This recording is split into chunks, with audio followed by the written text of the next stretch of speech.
Sometimes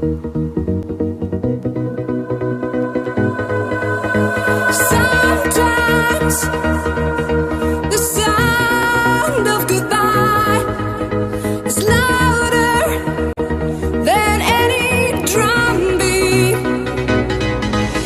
Sometimes the sound of goodbye is louder than any drum beat.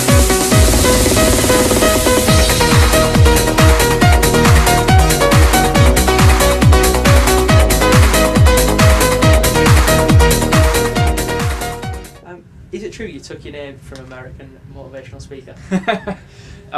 It is true because, well, I typed in my name in the search engine when I was at university, and there was this page of this crazy motivational speaker from America, called John O. Grant, and I just found, well, the header of the page was Above and Beyond. I printed it out on the wall, put it on the wall, and Tony said, that's the name we use. So, yeah, it is true. And I think the guy's since been in touch. And yeah, the guy's been in touch, and he's like, he's really American and, you know, very sort of congratulatory on our success. He's like, oh, well done, and, you know, I'm so glad you're doing so well, and, you know, he lives up to his name, really, doesn't he, as a motivational speaker. Yeah, there's 3 of us in Above and Beyond. I met Parva at university, and I was also doing some sound programming for Yamaha.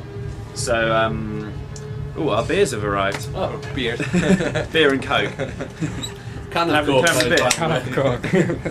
Yeah, we met up at university I think we met in '99, and John and me started making music together, and then Tony heard a track that we'd done on Junior Beats Volume 1 and got in touch through his brother, and we ended up remixing one of his tracks, and then we started working together. So that's how we started working. Yeah. The biggest gig we did this year was New Year's Eve. Well, is it this year or next? Well, last year? No, it was this year. Anyway, it doesn't matter. I mean, that was a huge gig. We played to about 1 million people on the beach in Rio, which was just ridiculous. I mean, it was incredible, wasn't it? Yeah, as a venue, it's 17 kilometers of beach. That's how big this party is, so you can sort of start to get an idea of the scale. It's difficult sometimes because you want to interact with the crowd, and there's so many people there, because sometimes you kind of single out people as you're playing, and it's difficult to do that when there's so many people. You're like, it's kind of overwhelming, isn't it? I think you can probably only see about 100,000.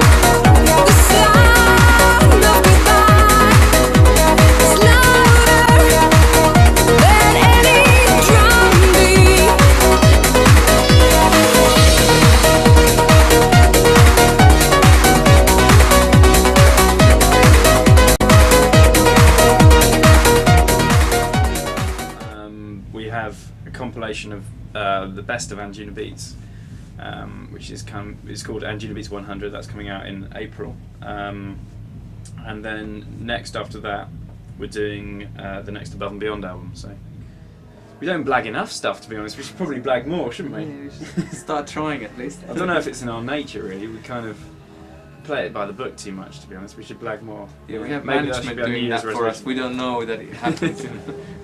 What I really like about this place is it's kind of, well, this back room excluded, because it's kind of a bit more seedy, but I love the fact that the building's so old and it's got lots of character. I think buildings like this are much nicer to play in venues like this, don't you think?